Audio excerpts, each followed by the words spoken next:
سیدنا العلیا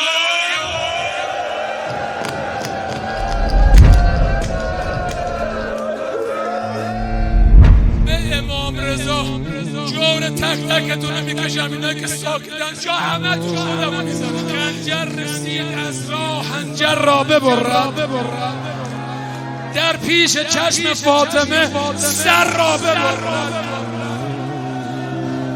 خنجر ولی کار بریدن را رها کرد، از بوسگاه مادرش زهرا حیا کرد.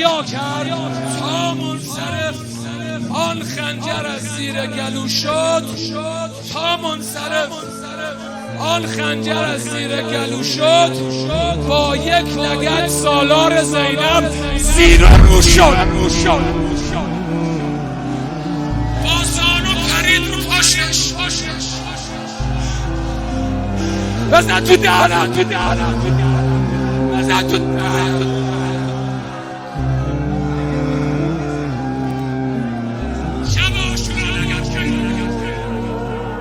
ما دوباره باید یه سال دیگه بمونیم که اول معلم. قاتل گرفت از گیسویش در روز روشن، وقتی فرو شد دشنه‌ای در پشت گردن.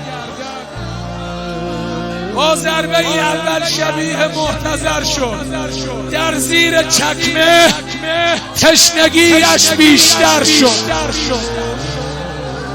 این ضربه اول. با ضربه دوم دوباره دست و پا. زینب دید پاها داره میاد بالا، انگشتای پا داره میاد بالا، خسخس افتاد. با ضربه دوم دوباره دست و پا زد. خیلی به زحمت مادر خود را صدا زد. این ضربه دوم. با ضربه سوم که قصد خنجرش کرد، بالا سر زهرا 18 سال قش کرد. ضربه چهارم محاسن غرق خون شد. فرزند زهرا ها و سین و یا و نون شد.